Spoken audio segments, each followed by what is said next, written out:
Sebuah doa yang datang dari makna sepenuh hati, setulus jiwa, sekuat ilmu. Karena doa yang nyaring dan dikabulkan di sisi Allah adalah doa yang bermakna. Berikut peraturan kelas Aleta. Ya, bisa kita simak. Yang pertama, pujilah Allah. Cari mukalah Allah, dan mencari mukanya Allah itu dengan menyebutkan namanya, sifatnya yang sempurna. Seorang penulis besar di dalam bidang sejarah menceritakan kisah pertemuan 4 pemuda istimewa. Pemuda pertama bernama Abdullah bin. Sejatinya khusyuk itu tidak hanya dibutuhkan pada apa yang kita lakukan pada sholat kita dan sujud kita, tetapi sesungguhnya khusyuk itu diperlukan pula di dalam setiap untayan doa kita kepada Allah Subhanahu wa Ta'ala. Ikuti Syamila Series Classroom, sensasi menyelami doa 40 Robbana di dalam Al-Quran.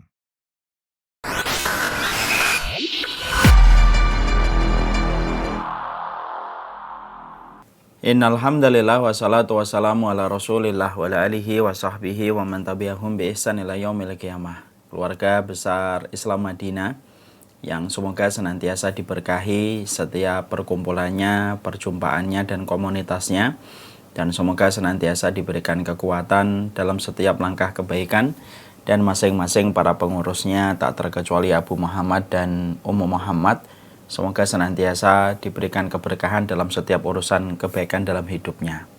Inilah yang menjadikan kita senantiasa bersyukur kepada Allah atas seluruh nikmat yang Allah berikan kepada kita, yang menjadikan kita akhirnya dimudahkan untuk mendapatkan ilmu.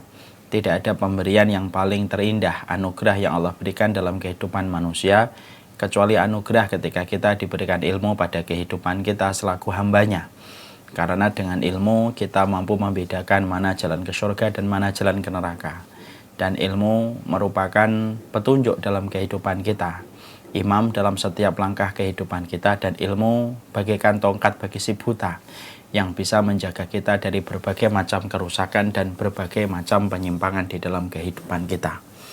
Inilah yang menjadikan kita tidak pernah bosan untuk meminta supaya kita senantiasa diberikan ilmu dalam setiap titian kehidupan kita. Karena sekali lagi keutamaan orang yang mencari ilmu itu lebih utama daripada keutamaan mereka yang melaksanakan sholat sunnah.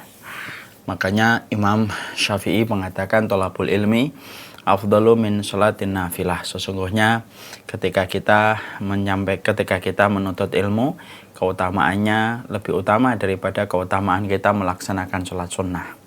Makanya kalau boleh kita sampaikan untuk mengingatkan kita, jadi kalau ada orang bersama-sama waktunya dengan kita mengikuti kajian ini, dia melaksanakan sholat sunnah mutlak 2 rakaat, sholat sunnah mutlak 2 rakaat terus menerus, maka sesungguhnya sampai kita nanti selesai, maka sesungguhnya keutamaan dia dengan keutamaan kita yang duduk di majelis taman surga semacam ini lebih utama daripada yang sholat sunnah mutlak 2 rakaat salam, 2 rakaat salam, 2 rakaat salam selama 1 jam. Kenapa? Karena sesungguhnya menuntut ilmu hukumnya wajib, adapun sholat sunnah mutlak itu hukumnya adalah mustahab dan sunnah. Nah, inilah yang menjadikan kita akhirnya betul-betul bersyukur kepada Allah atas nikmat yang Allah berikan kepada kita. Dan yang paling penting adalah supaya senantiasa kita diberikan oleh Allah kebaikan dalam setiap ilmu yang kita dapatkan. Dan yang paling penting pula, kita harus mengikhlaskan apa yang ada di dalam hati kita, bahwasanya tidak ada yang kita tuju kecuali adalah dengan ilmu yang kita peroleh membebaskan kebutuhan kita di hadapan Allah. Kepada Allah kita bersyukur dan kepadanya kita menggantungkan urusan kehidupan kita. Seluruh jamaah Islam Madinah yang Allah rahmati dan semoga Allah berkahi.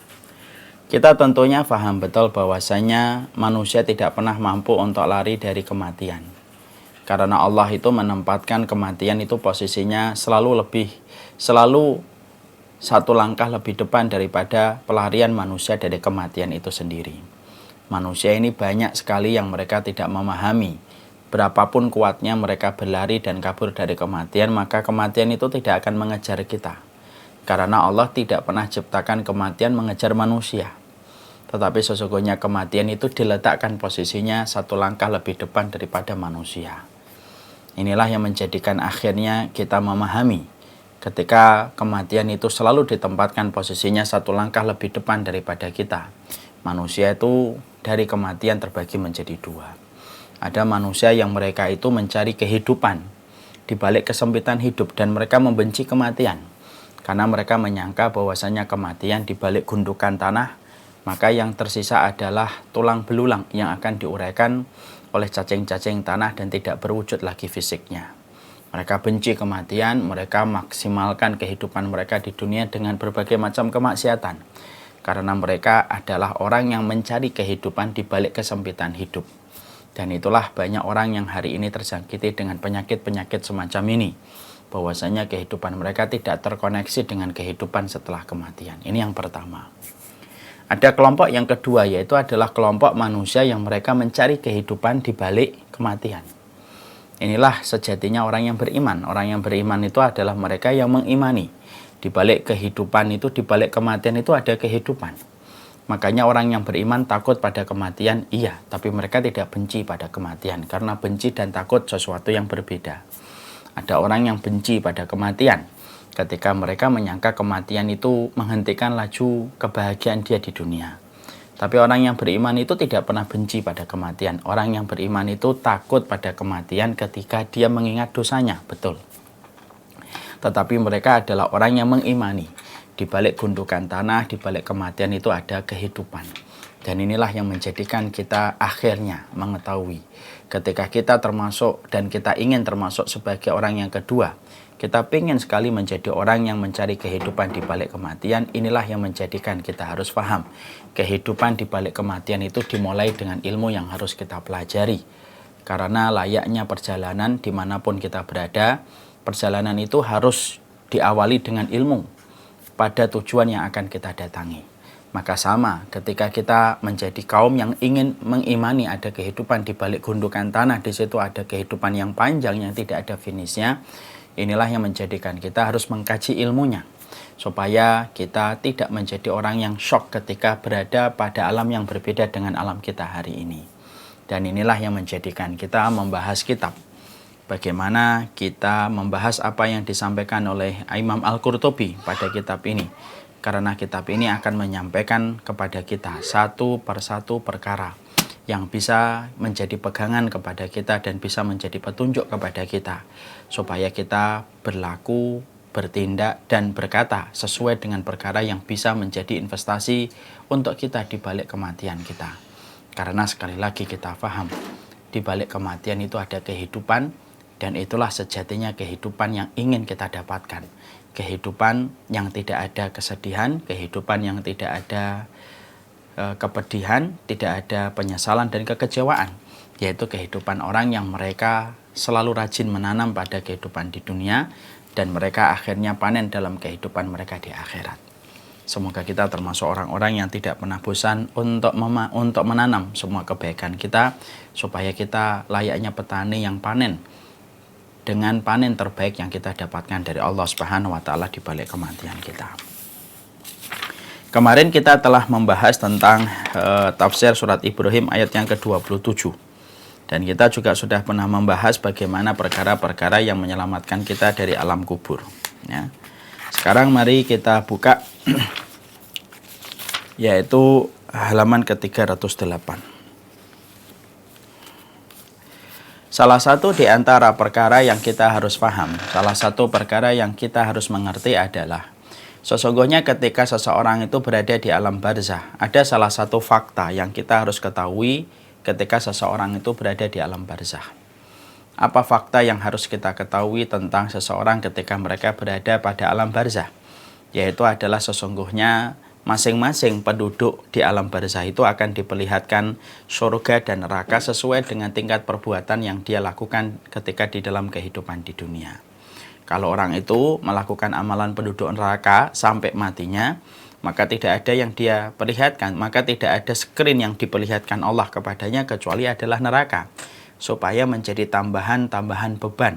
Selain dia merasakan adab-adab yang dia dapatkan dari adab kubur, maka dia mendapatkan tambahan bagaimana kelak yang akan didapatkan dari bangko ketika di neraka.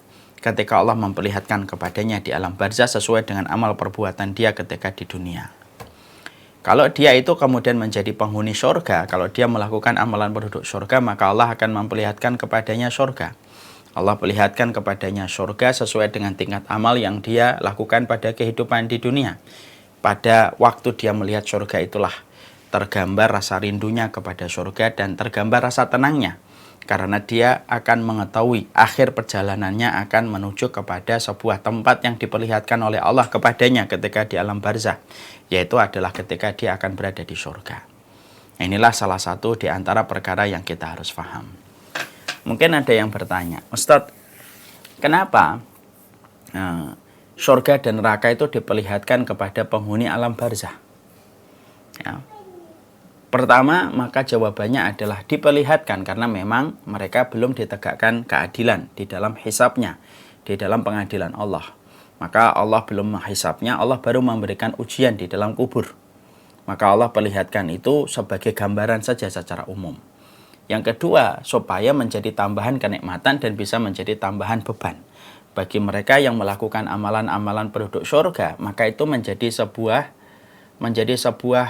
penenang dirinya, bahwasanya ketika dia di alam barzah itu tenang, karena nanti akhir dari perjalanan dia di alam barzah ini nanti akan berakhir kepada sebuah tempat yang Allah berikan kepadanya, yaitu adalah surga. Tapi itu akan menjadi tambahan beban kepada penduduk neraka, bahwasanya di samping mereka mendapatkan adab neraka bertubi-tubi yang adab kubur yang Allah berikan kepadanya melalui para malaikatul adab yang menyiksa mereka di dalam kubur. Selain mereka merasakan sakit, maka mereka merasakan beban. Bahwasanya di balik rasa sakit yang dia terima tidak pernah berhenti setiap waktunya, karena adab kubur yang Allah berikan kepada orang-orang kafir dan orang musyrik itu tidak pernah berhenti. Maka ketika mereka mendapatkan adab kubur, mereka mendapatkan tambahan beban. Mereka melihat bahwasanya ada neraka yang jauh lebih berat daripada apa yang mereka terima di dalam adab kubur. Karena apa? Neraka sama sekali tidak bisa disamakan dengan adab kubur, walaupun sama-sama mengerikan, tetapi tingkat perihnya neraka lebih berat daripada keperihan yang ditimbulkan dari adab kubur. Maka inilah yang menjadikan kita mengetahui kenapa Allah memperlihatkan surga dan penghuninya, lalu memperlihatkan bangkonya seseorang ketika mereka itu melakukan amalan penduduk neraka. Maka kemudian Rasulullah SAW menyampaikan di dalam salah satu hadis yang sahih dari riwayatnya Imam Bukhari dari Ibnu Umar, sesungguhnya apabila seseorang di antara kalian meninggal dunia, maka akan ditampakkan kepadanya tempat duduknya pagi dan sore. Nah, kita harus paham, penyebutan kata pagi dan sore itu bukan berarti bahwasanya di dalam alam barzah itu ada pagi dan sore, karena ternyata pendapat para ulama yang kuat adalah tidak ada lagi pagi dan sore. Dalam kehidupan barzah dan kehidupan di akhirat itu tidak ada lagi pagi dan sore. Pagi dan sore itu hanya berlaku pada kehidupan di dunia. Kalau sudah berada di alam barzah tidak berlaku kehidupan pagi dan sore. Karena kehidupan pagi diukur dari sinar mentari, kehidupan sore atau kehidupan malam diukur dari sinar rembulan, dan itu tidak ada dalam kehidupan barzah. Jadi kehidupan barzah itu tidak ada pagi dan sore. Lalu kehidupannya apa waktunya, Ustaz? Hanya Allah yang tahu. Tapi kenapa kok disebutkan oleh Nabi dalam hadis riwayat Bukhari dengan kata pagi dan sore? Di dalam ayatnya juga disebutkan guduwa wa asyiyah, pagi dan sore. Kenapa ada penyebutan kata pagi dan sore? Maka sesungguhnya penyebutan pagi dan sore di dalam ayat dan hadis riwayat Bukhari hanya untuk memudahkan kita untuk memahami. Karena itulah kebiasaan waktu yang sering beredar dalam kehidupan manusia. Ya, jadi Allah dan Rasulnya menggunakan kata keterangan waktu pagi dan sore hanya untuk memudahkan kita memahami apa yang Allah sampaikan di dalam ayat dan di dalam hadis tersebut. Tetapi hakikatnya, sejatinya di akhirat, di alam barzah itu tidak ada pagi dan sore, karena semua waktu itu adalah sama. Waktunya kayak apa, Ustaz? Apakah waktu sebelum subuh, apakah waktu habis duha? Hanya Allah yang tahu. Hanya Allah yang tahu, hanya Allah yang mengerti. Tapi yang jelas tidak ada pagi dan sore. Nah, tentunya kalau kita kembalikan waktu, ya, bicara agak sedikit melebar.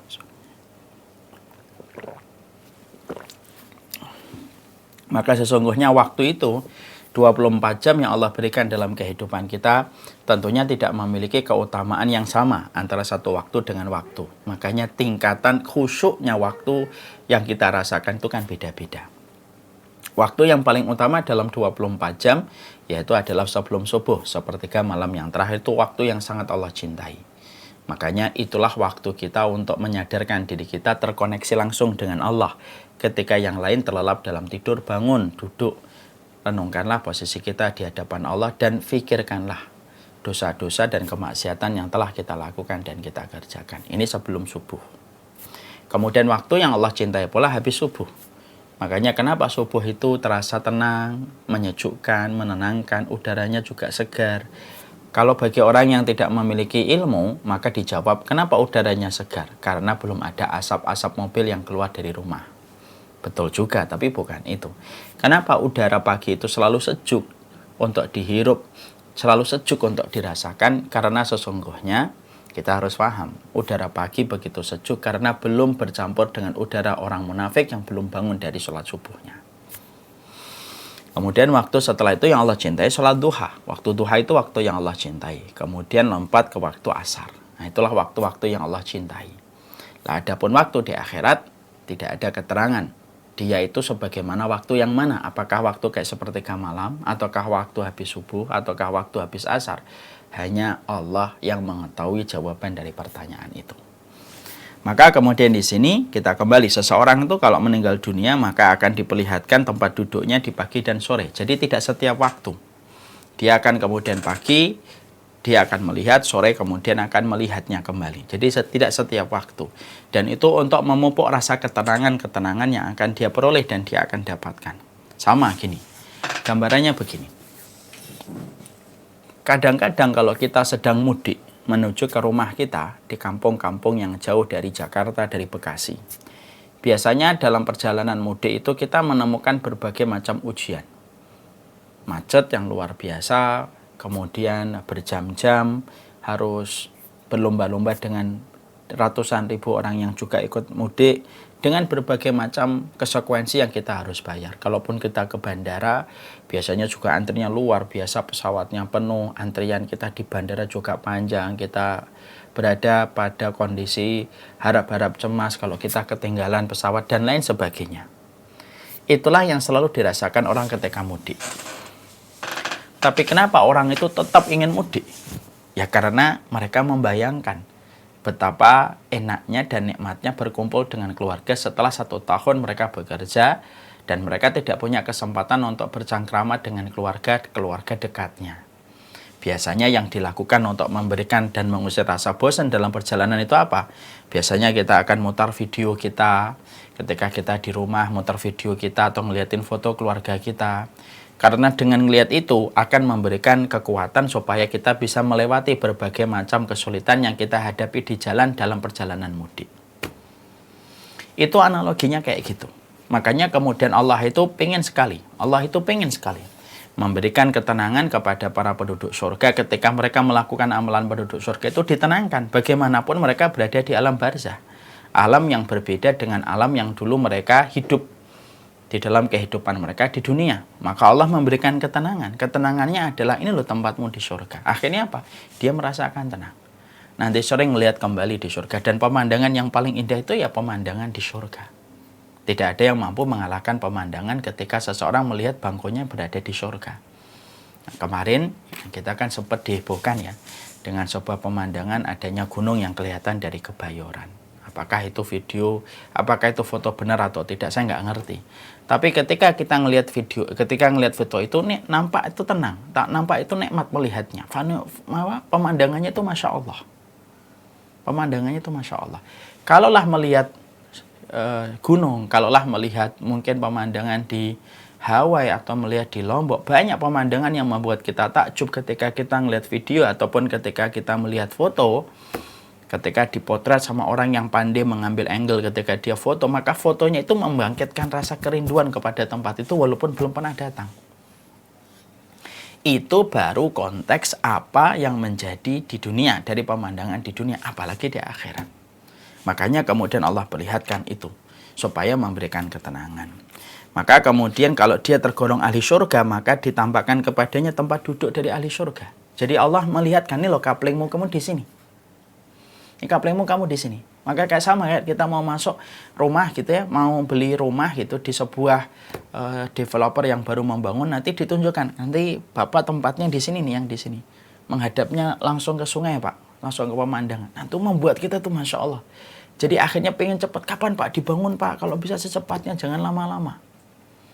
Maka itu kemudian yang diperlihatkan oleh Allah kepadanya. Allah memperlihatkan, ini loh bangkumu, ini loh tempatmu nanti di surga, ini rumahmu di surga, itu semacam ini. Kemudian dilanjutkan oleh Rasulullah, kalau dia termasuk penduduk neraka, maka akan ditampakkan tempat duduknya dari neraka. Dan akan dikatakan kepadanya, inilah tempat dudukmu di neraka itu. Sehingga kemudian Allah membangkitkan kalian berdua kepadanya pada waktu hari kiamat. Nah ini menunjukkan kepada kita bahwasanya salah satu di antara perkara yang dijumpai oleh mereka yang berada di dalam alam barzah, mereka akan ditampakkan, mereka akan diperlihatkan tentang bangkunya di surga, dan mereka akan diperlihatkan bangku mereka di neraka sesuai dengan tingkat perbuatan yang mereka lakukan dan mereka kerjakan. Maka kemudian setelah kita mempelajari hadisnya, mari kita ambil ayatnya. Allah menyampaikan pada surat Ghafir ayat yang ke-46.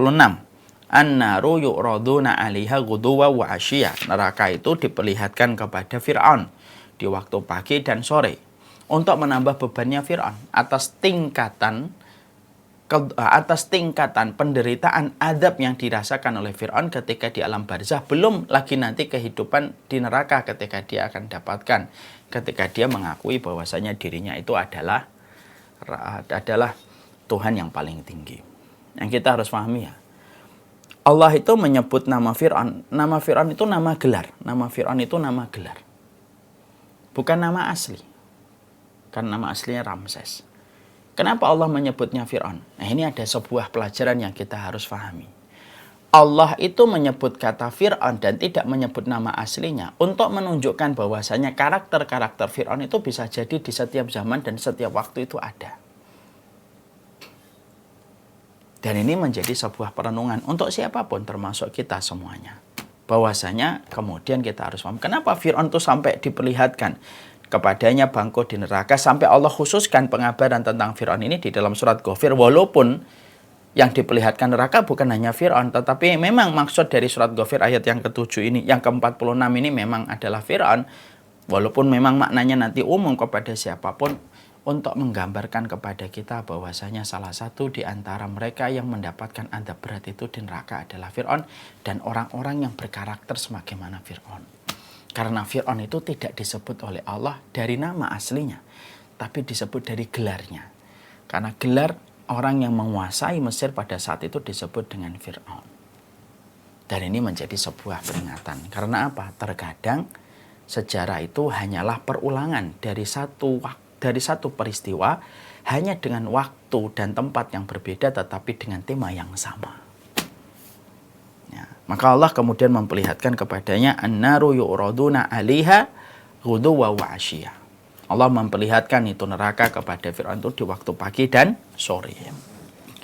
Maka disinilah kemudian akhirnya kita mengetahui betapa sesungguhnya berarti orang yang berada di dalam alam barzah itu mereka ada dua. Ada yang mereka melihat surga, ya, ada yang melihat bangkunya di surga, ada yang mereka melihat bangkunya di neraka sebagaimana Fir'aun.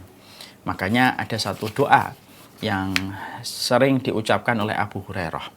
Abu Hurairah itu sering mengucapkan doa Alhamdulillah, segala puji bagi Allah ketika kita mengalami pagi hari sedangkan Fir'aun itu menghadap ke neraka. Ini diucapkan oleh Abu Hurairah ketika dalam kondisi setiap pagi. Kalau sore, maka Abu Hurairah juga berdoa kembali, Alhamdulillah, yang telah mempertemukan kita dan memperjumpakan kita dengan waktu sore. Padahal di waktu sore inilah Fir'aun itu dihadapkan lagi ke neraka. Itu untuk sebenarnya apa yang disampaikan oleh Abu Hurairah ini bisa kita bedah. Yang kita bedah itu apa? Bentuk kesyukuran atas nikmat iman yang Allah berikan kepada hati kita di waktu pagi dan sore. Ini penting. Ya, karena sesungguhnya tidak ada yang menghadiahkan perhiasan keimanan pada hati kita kecuali adalah Allah. zayyanahu fi qulubikum wa karraha ilaikumul kufra wal fusuqa wal isyan. Di dalam surat Al-Hujurat Allah menyampaikan Allah lah yang kemudian menjadikan keimanan pada hatimu, menghiasi keimanan pada jiwamu, sampai akhirnya kamu membenci kekufuran dan kefasikan serta kemaksiatan. Di situ kita memahami Abu Hurairah setiap pagi berdoa Alhamdulillah yang telah memperjumpakan kita mengalami waktu pagi di mana Fir'aun sedang dihadapkan ke neraka. Alhamdulillah, segala puji bagi Allah yang telah melewatkan kita pada waktu sore di mana Fir'aun sedang diperlihatkan ke dalam neraka. Ini sebenarnya doa ini mengajarkan bahwasanya segala puji atas nikmat iman yang Allah berikan kepada Abu Hurairah. Yang kedua, mengajarkan kepada kita bahwasanya tidak ada perkara yang paling mulia kecuali adalah bagaimana kita selamat dari api neraka. Makanya masa depan itu disebut oleh Allah dengan kata faman zuhziha 'anil nar wa udkhilal jannah faqad faza. Makanya betul apa yang difirmankan oleh Allah. Siapapun yang dijauhkan dari neraka, dimasukkan ke dalam surga, itulah sesungguhnya kemenangan yang nyata. Jadi masa depan itu ya dijauhkan dari neraka.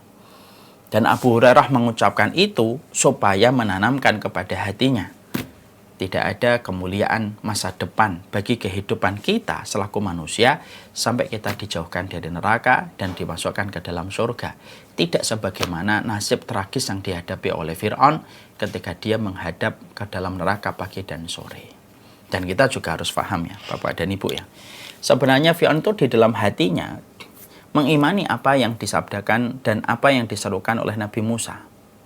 Makanya ketika dia tenggelam, dia mengatakan amanna bi Rabbi Musa, kami beriman kepada Rabbnya Musa. Tetapi tobat itu sudah tidak diterima, karena tobat itu diucapkan ketika di dalam kerongkongannya Fir'aun.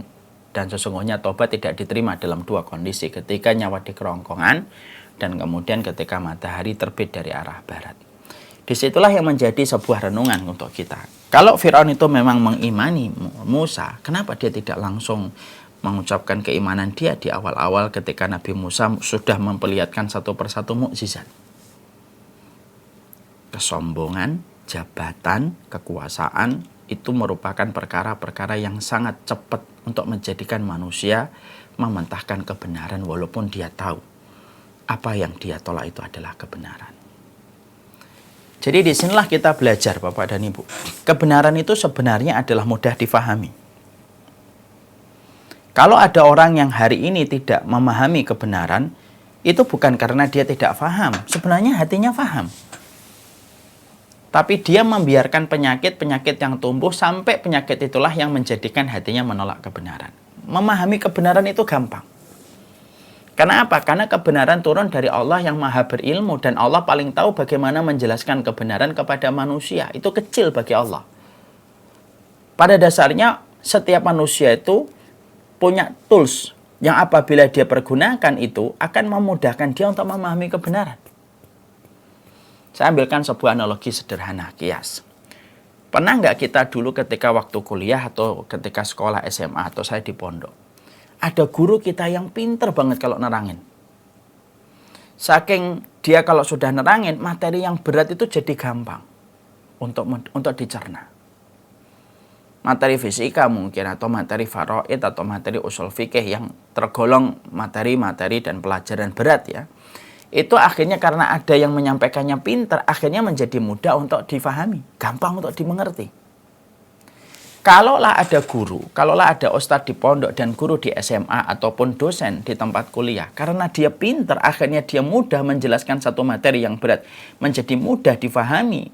Dan akhirnya para siswa dan para santri bisa mengerjakan soal di tiap semester karena gurunya juga pintar menerangkan dan dia bisa menghadirkan materi yang berat menjadi materi yang ringan dan mengalir tanpa beban yang dirasakan oleh santri dan siswa. Itu baru guru dan dosen, apalagi Allah. Allah itu paling ngerti mengajarkan kebenaran. Jadi kalau ada orang kok tidak mau untuk menerima kebenaran, kalau ada orang kok mereka berseberangan dengan kebenaran itu, bukan karena di dalam hatinya itu tidak paham itu benar. Mereka paham kok, Allah kasih tools untuk memahami kebenaran. Tapi mereka menghalangi kebenaran itu ketika mereka memadamkan kebenaran dengan berbagai macam sebab. Ada karena mengikuti mayoritas banyakan orang, ada ngikutin nafsu, Ada yang karena ngikutin logika dan akal dipaksakan. Ada yang karena bodoh, ada yang karena jabatan, ada yang karena kekuasaan, ada yang karena keluarga besar yang dia tidak sungkan untuk kemudian berbeda dengan mereka. Maka itu sebab-sebab akhirnya menjadikan seseorang itu dia menolak kebenaran walaupun pada hati kecilnya mereka itu mengimani kebenaran. Fir'aun itu sebenarnya mengimani apa yang disampaikan oleh Musa, sebagaimana Abu Jahal dan Abu Lahab. Abu Jahal dan Abu Lahab juga termasuk orang yang sudah dinobatkan sebagai penghuni neraka. Sebenarnya Abu Jahal dan Abu Lahab tahu nggak apa yang disampaikan Rasulullah itu benar? Tahu betul. Tetapi karena fitnah, yaitu penyakit yang ada di hatinya lah yang menjadikan dia menolak itu. Dan akhirnya berujung kepada kerugian. Baru di alam barzah sudah sedemikian beratnya nasib yang dihadapi dan tragis, belum dalam kehidupan di neraka. Karena sekali lagi Bapak dan Ibu, sepedih-pedihnya azab kubur tidak akan pernah mengalahkan pedihnya api neraka. Makanya dalam salah satu ayat kita akhirnya pernah membaca tafsir yang Masya Allah yang membuat kita merenung gitu ya. Nanti itu penduduk neraka itu ketika mereka disiksa, mereka itu memanggil malaikat Malik yang menjaga. Dan panggilan itu tidak direspon oleh malaikat Malik. Ketika mereka memanggil malaikat Malik tidak kemudian tidak digubris selama 40 tahun perjalanan akhirat. Panggil ya Malik, ya Malik, ya Malik gitu. Gak digubris sama malaikat Malik. Sebagaimana mereka tidak menggubris peringatan Allah ketika di dunia. Ketika mereka tidak mendapati malaikat Malik itu menggubris, ya, maka kemudian mereka memanggil Allah. Mereka memanggil Allah, mereka berkata, ya Allah, kalau kami dikembalikan ke dunia, tentunya kami tidak akan berbuat zalim lagi. Dibiarkan oleh Allah dan tidak sama sekali dijawab oleh Allah. Sampai 2 kali umur dunia pernah ada di dunia ini. Jadi umur kita di dunia ini berapa? Misalkan umur dunia ini misalkan 4.000 tahun atau 5.000 tahun atau 100.000 tahun. 2 kali umur dunia, penduduk neraka itu ketika manggil, di saat mereka itu mendapatkan adab yang pedih, panggilan mereka tidak direspon dan tidak dijawab oleh Allah. Sebagaimana mereka ketika dunia tidak mengindahkan panggilan Allah. Kaidah itu simple. Kama tadi nutudan. Kalau sebagaimana kamu memperlakukan, kamu begitu pula diperlakukan. Kamu tidak mengindahkan peringatan Allah, kamu akan ketika manggil Allah tidak akan pernah diindahkan di akhirat. Maka mereka didiamkan 2 kali azab itu. 2 kali mereka didiamkan selama 2 kali masa umur di dunia. Mereka terus manggil sampai di situlah Allah kemudian berfirman, qala khsa'u fiha wa la tukallimun. Diam kalian itu. Di tempat hina itu diam. Wa la tukallimun, dan janganlah kalian bicara. Semenjak dijawab oleh Allah dengan semacam itu, penduduk neraka tidak mengeluarkan suara kecuali sebagaimana suara ringkikan keledai yang kesakitan. Setelah Allah menyampaikan kepada penduduk neraka, qala khsa'u fiha wa la tukallimun. Dah di situ aja kamu, di tempat yang hina itu, jangan lagi bicara denganku.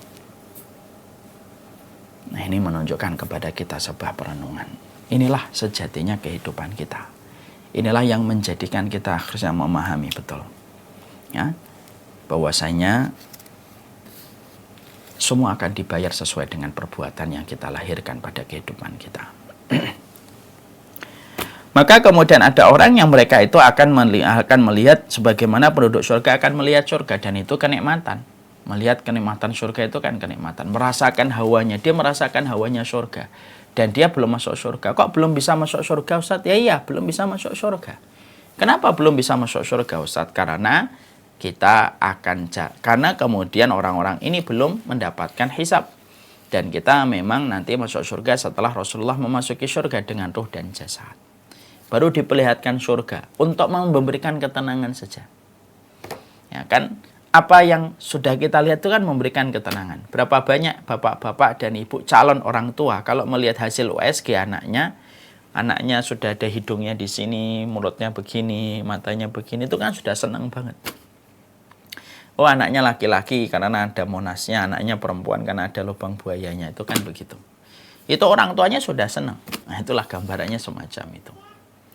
Kemudian bagaimana kalau ada orang yang di dalam hidupnya mencampurkan antara yang baik dan buruk, Ustaz?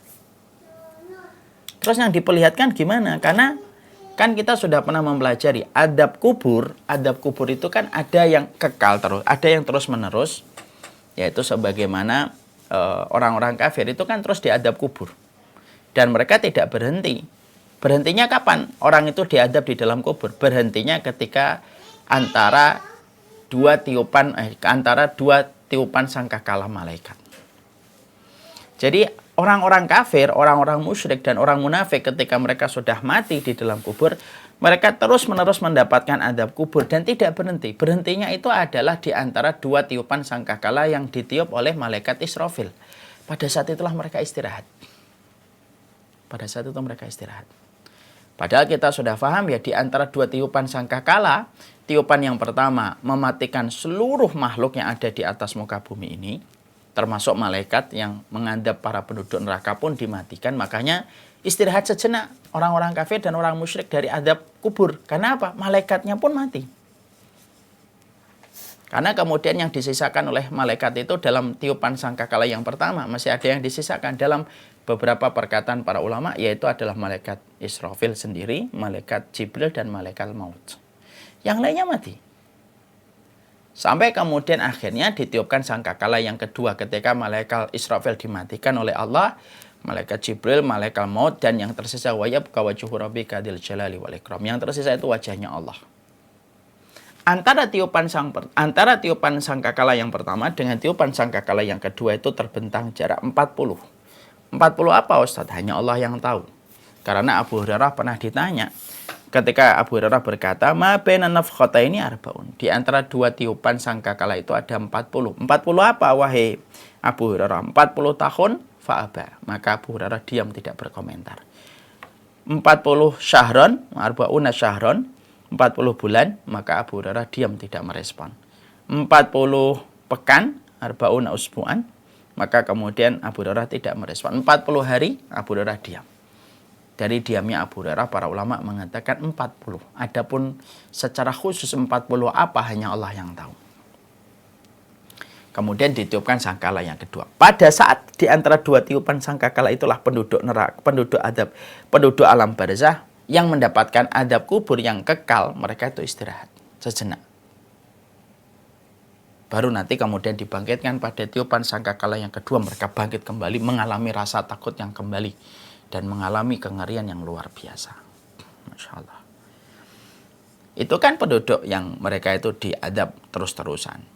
Tapi kan kita sudah pernah mempelajari dalam tema kita sebelumnya, apakah adab kubur itu sifatnya terus-menerus? Sifatnya tidak. Karena sesungguhnya ternyata ada di dalam kita mengetahui sesungguhnya ada adab kubur itu yang sifatnya tidak terus-menerus, ada yang sifatnya sementara. Ada yang sifatnya sementara. Berdasarkan kepada hadis Rasulullah SAW, ketika Rasulullah pernah melewati dua kuburan, lalu Rasulullah mengatakan dua-duanya diadab di dalam kubur. Padahal yang mereka lakukan bukan dosa besar. Yang satu tidak suci, tidak bersih dari sucinya, dari kencingnya, dan yang satunya karena namimah, mengadu domba. Lalu Rasulullah potong dua pelepah kurma, lalu kemudian ditancapkan ke kuburan yang satu dan kuburan yang satu. Lalu Rasulullah mengatakan semoga diringankan dari adab kubur selama kurma ini belum mengering. Itu menunjukkan bahwasanya adab kubur itu ada yang sifatnya itu, ada yang orang diadab kubur itu sementara. Dan dia diadab di dalam kubur berdasarkan amal-amal yang menyebabkan adab kubur yang dia tidak bertobat sampai dia meninggal dunia. Maka kalau ada orang yang sifatnya mereka itu tidak sebagaimana orang kafir, tapi tidak sebagaimana mukmin ahlul jannah. Dia itu mencampur adukkan antara yang hak dengan yang batil. Maka orang-orang yang semacam ini dikatakan oleh Imam Qurtubi, orang semacam ini akan melihat kedua macam tempat duduknya. Di samping dia akan melihat pola amalnya berupa dua orang yang berbeda dalam dua waktu atau sekaligus. Yang satu tampan, yang satu lagi buruk. Ya. Jadi kalau ada orang yang mereka itu mencampur adukkan antara baik dan buruk, dan tidak ada komitmen untuk bertaubat setiap waktunya dan memperbarui taubatnya setiap saatnya sampai dia mencampur adukkan dengan yang baik dengan yang buruk. Lalu ternyata ketika di dunia dia tidak memaksimalkan perkara-perkara yang bisa menghapuskan dosa dari ujian yang kemudian harus disabarin, dari ketaatan yang diniatkan menghapuskan dosa, ya, dari kemudian taubat yang dia berikan untuk menghapuskan dosa, dia tidak memaksimalkan itu sampai dia mati dan ternyata dia melakukan kebaikan juga melakukan keburukan, maka orang yang semacam ini, kata Imam Qurtubi, dia akan melihat ini loh surga kayak begini, dan dia juga akan melihat neraka sebagaimana yang datang kepadanya kadang adalah orang yang tampan, kadang orang yang buruk. Masya Allah. Kadang orang yang tampan, kadang itu adalah orang yang buruk. Lah itu menjelaskan kepada kita itu ada yang semacam ini. Nah, makanya Masya Allah, inilah yang menjadikan kita harus paham ya. Mencampurkan antara yang baik dengan buruk itu berarti kalau kita pahami dari apa yang disampaikan oleh Imam Qurtubi, ada orang-orang yang mereka itu tidak memaksimalkan tobat sebelum dia meninggal dunia. Sehingga kemudian dosa-dosanya itu masih menempel kepadanya sampai dia meninggal dunia. Ya sholat, tapi melakukan dosa-dosa besar seperti makan riba ataupun berzina. Dia puasa tetapi melakukan dosa-dosa besar dengan kedoliman yang dia berikan kepada orang lain. Itu masih dia lakukan dan dia kerjakan. Lah qadarullah, sebelum dia bertobat dari dosa-dosa itu, ketika dosa itu sudah mulai memberatkan mizan keburukan dia yang dicatat oleh malaikat atid, dia keburu mati. Akhirnya apa? Keburukan-keburukan itu nempel kepadanya sebagaimana kebaikan dia juga lakukan. Ya, amalan surga jalan, amalan neraka juga jalan.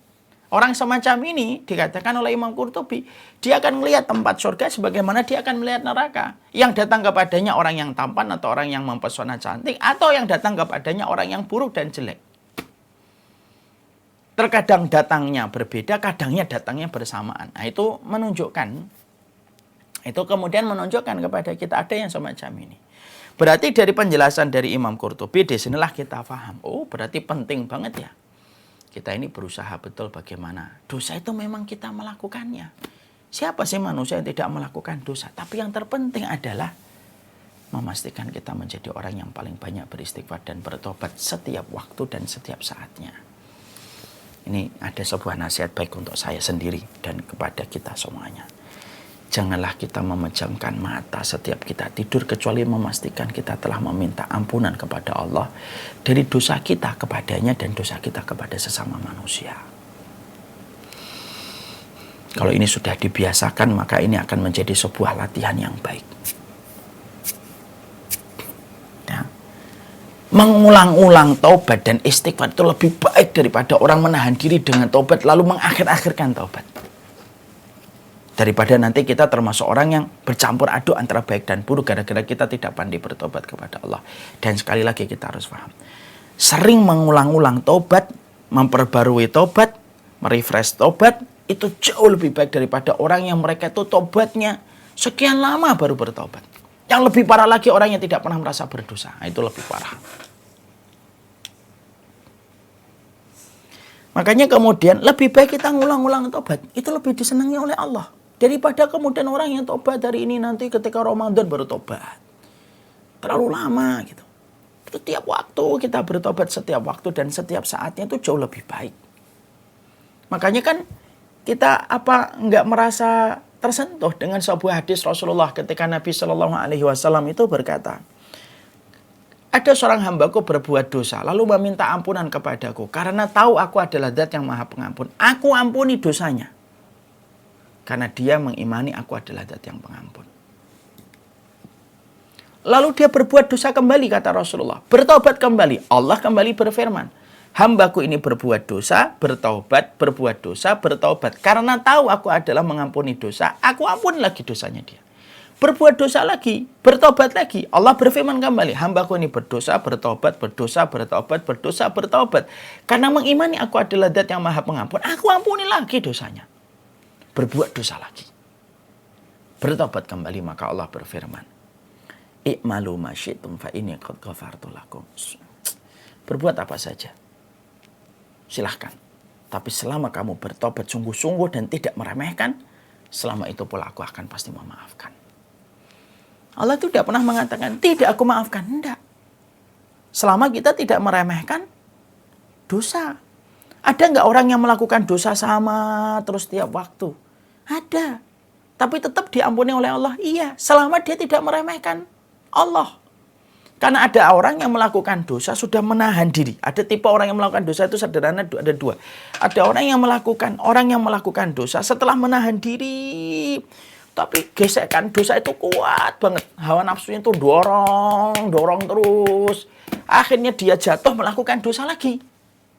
Orang semacam ini, sebanyak apapun dia tetap diampuni oleh Allah. Selama dengan syarat. Dia sudah berusaha menahan, dia sudah berusaha untuk menekan, dia sudah berusaha untuk menakut-nakuti dirinya untuk tidak melakukan dosa itu. Dihadirkan bayangan neraka dan lainnya. Tapi akhirnya tetap kalah juga melakukan dosa itu. Maka dia harus mengimani apa yang disampaikan oleh Allah.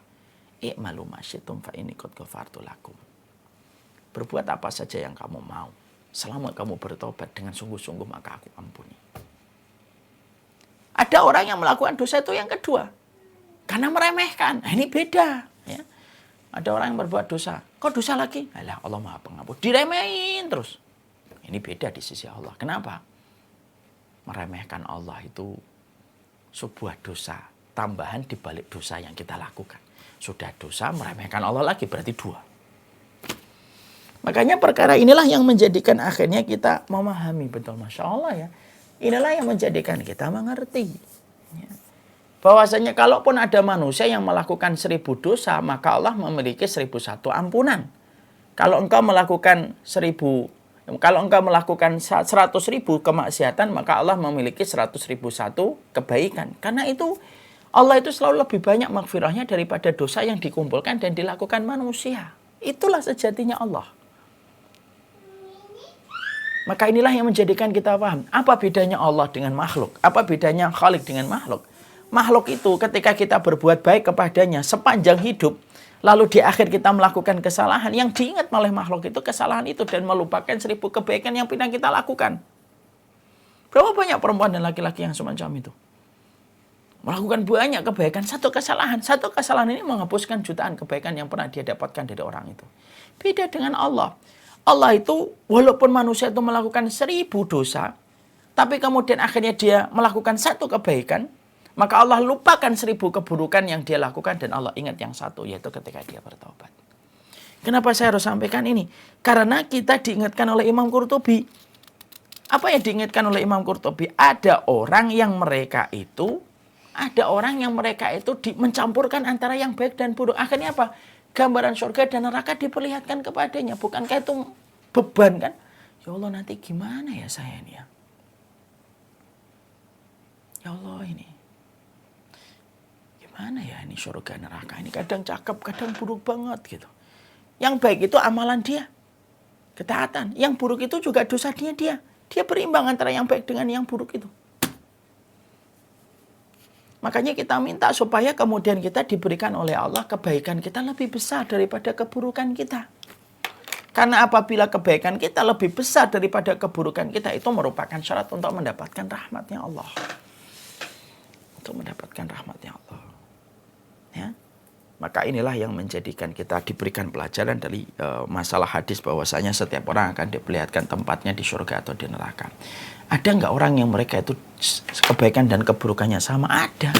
Mereka inilah yang nanti akan mendapatkan syafaat dari Rasulullah SAW kalau dia betul-betul beriman kepada Rasul. Nah, maka kemudian kita lihat halaman 309. Abdullah bin Mas'ud kemudian berkata, ruhnya dari keluarga-keluarga Fir'aun itu berada di dalam perut burung-burung hitam. Mereka dihadapkan ke neraka 2 kali setiap harinya. Lalu kemudian lalu dikatakan kepada mereka setiap waktunya, inilah neraka tempat kalian kelak. Ya. Maka kemudian Abdullah bin Mas'ud menyampaikan ruhnya keluarga-keluarga Fir'aun itu yang tidak beriman. Keluarga-keluarga Fir'aun itu ruhnya yang tidak beriman ditaruh di dalam burung hitam. Yaitu yang mana burung itu hanya membawa ruhnya keluarganya Fir'aun untuk dilihatkan ke neraka dan dikatakan kepadanya, ini loh tempatmu nanti, itu tempatmu kayak gini. Coba, semenegang apa yang harus dilewati sudah ribuan tahun semenjak Fir'aun itu mati. Sampai sekarang pun belum kemudian hari kiamat. Belum lagi hari kiamatnya. Makanya Masya Allah, jangan pernah menantang Allah.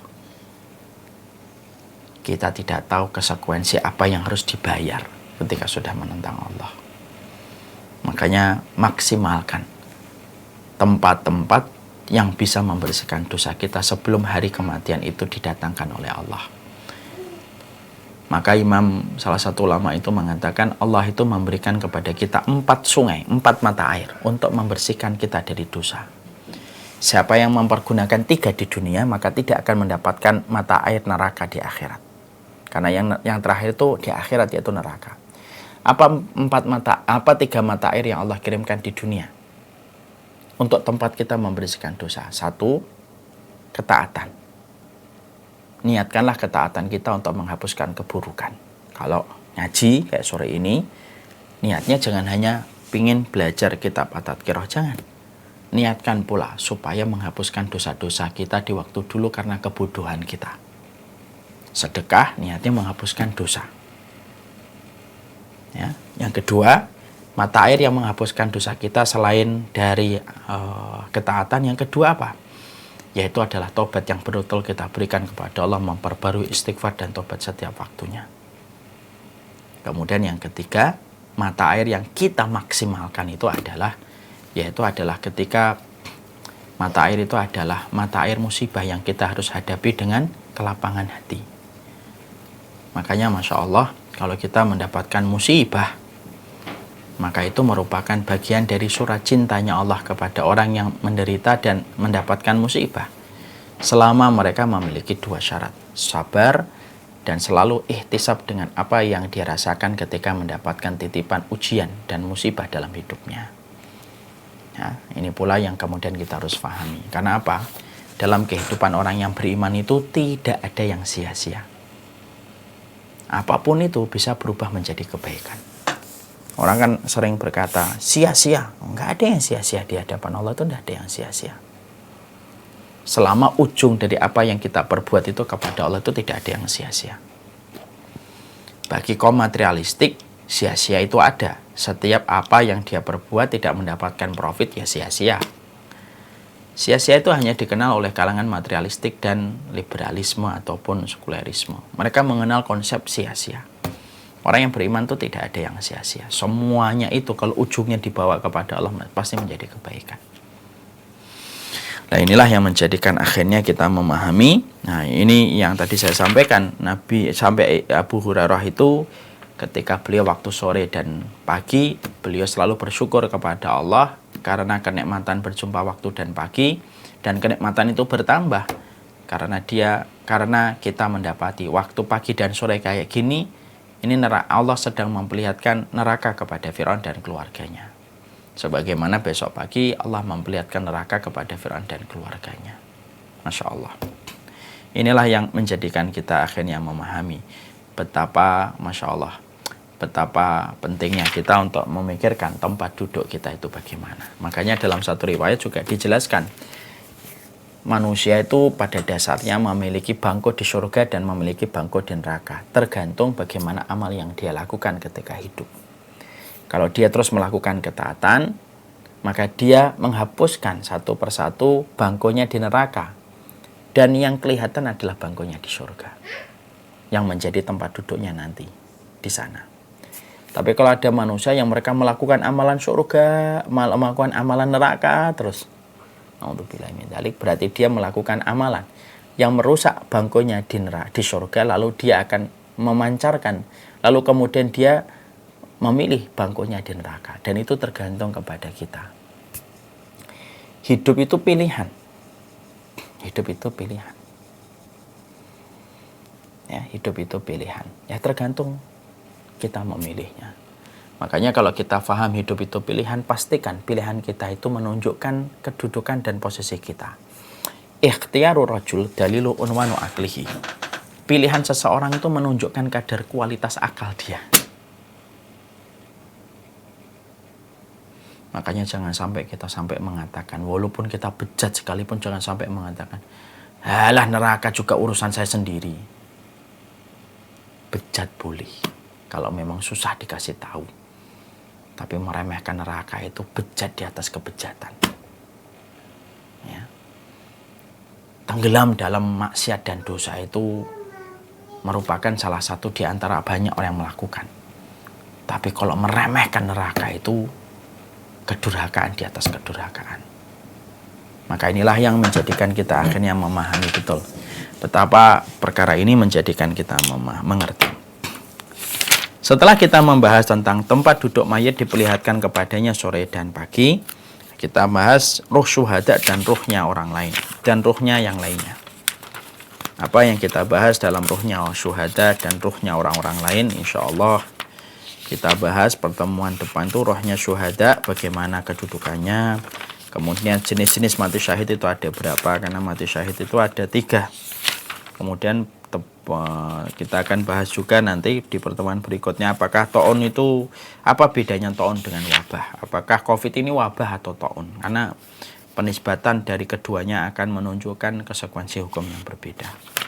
Wallahu a'lam bishawab. Ini yang dapat saya sampaikan dalam pertemuan kali ini. Semoga Allah merahmati kita, memberikan keberkahan untuk kita, dan memberikan kemuliaan dalam setiap apa yang kita pelajari. Dan saya sampaikan, kalau kita sudah mendapatkan kebenaran itu, berlakulah yang baik.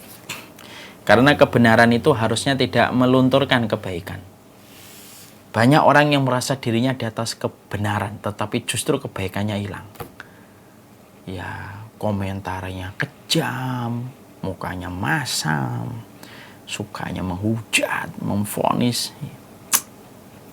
Rasulullah itu benar, orang yang paling benar di atas muka bumi, tetapi Rasulullah tidak pernah luntur kebaikan yang beliau miliki sebelum beliau menjadi nabi. Orang yang baik belum tentu benar, tapi orang yang benar itu harusnya baik selama dia mendapatkan sumber ilmu yang baik dan tepat. Wallahu a'lam bishawab. Ini yang dapat saya sampaikan. Kita serahkan kembali kepada Pak Dewo. Sebuah doa yang datang dari makna sepenuh hati, setulus jiwa, sekuat ilmu. Karena doa yang nyaring dan dikabulkan di sisi Allah adalah doa yang bermakna. Berikut peraturan kelas Aleta. Ya, bisa kita simak. Yang pertama, Pujilah Allah, cari mukalah Allah, dan mencari mukanya Allah itu dengan menyebutkan namanya, sifatnya yang sempurna. Seorang penulis besar di dalam bidang sejarah menceritakan kisah pertemuan 4 pemuda istimewa. Pemuda pertama bernama Abdullah.